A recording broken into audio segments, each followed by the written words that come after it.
Mr. Chairman, thank you very much for holding this hearing. Let me begin first, Mr. Chairman, by disagreeing with you. Social Security is not broke. The Trustees report for 2011 shows that Social Security is once again the reliable workhorse in our economy. Social Security has weathered 13 recessions in the last 75 years and never once, let me repeat, never once failed to pay on time and in full every retiree, widow, child, or disabled worker the benefits they've earned. Even through the Bush recession, the worst economic upheaval since the Great Depression, where 8 million Americans lost their jobs and 6.7 million Americans lost their homes, Social Security's surplus continued to grow. The Bush recession has hit American families hard.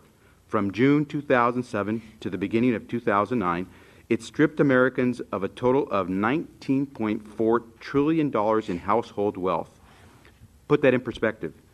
The Bush recession by itself took from Americans enough wealth to wash away the nation's entire debt and still leave America with a $5 trillion plus surplus. The average family saw its wealth, the value of its home, retirement, and other savings and investments drop by $40,000, more than 25% of their total net worth. In contrast, oh, by the way, families who own stock, they saw their portfolio of stock drop by more than a third. In contrast, Social Security remains strong and the surplus is real.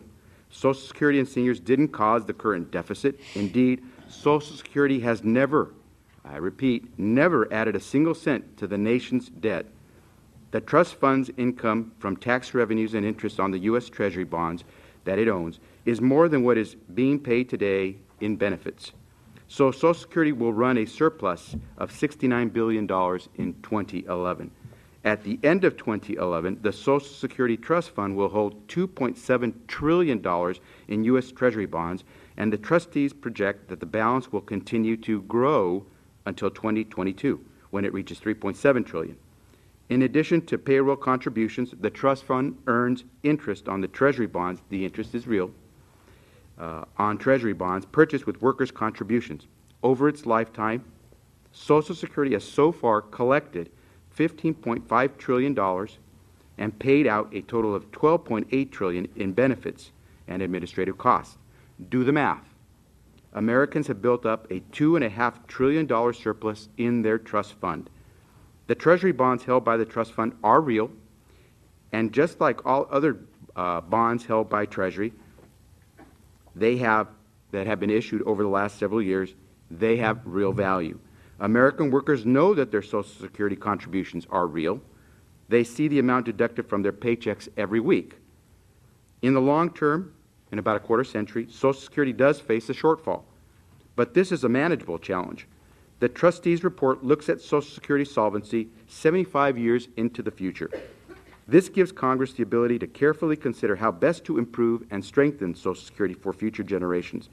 The cost of Social Security's shortfall, which begins around 2036, would be reduced, for example, by allowing the Bush tax cuts for the wealthiest 2% of Americans to expire.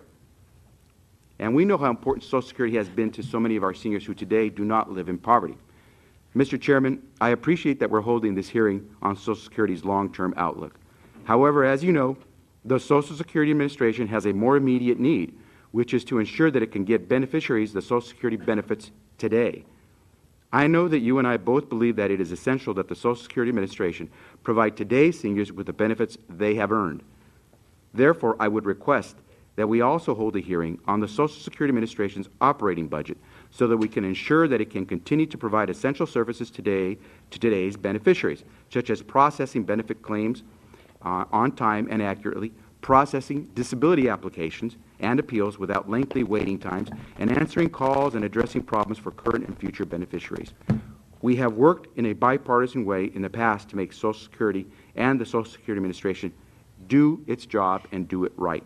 Most recently, we did that when we provided $500 million in the American Recovery and Reinvestment Act to reduce the disability backlogs. Let's not undo that type of success. Let's continue to work together in a bipartisan fashion to strengthen Social Security in the long run. I yield back. When we get the premise straight,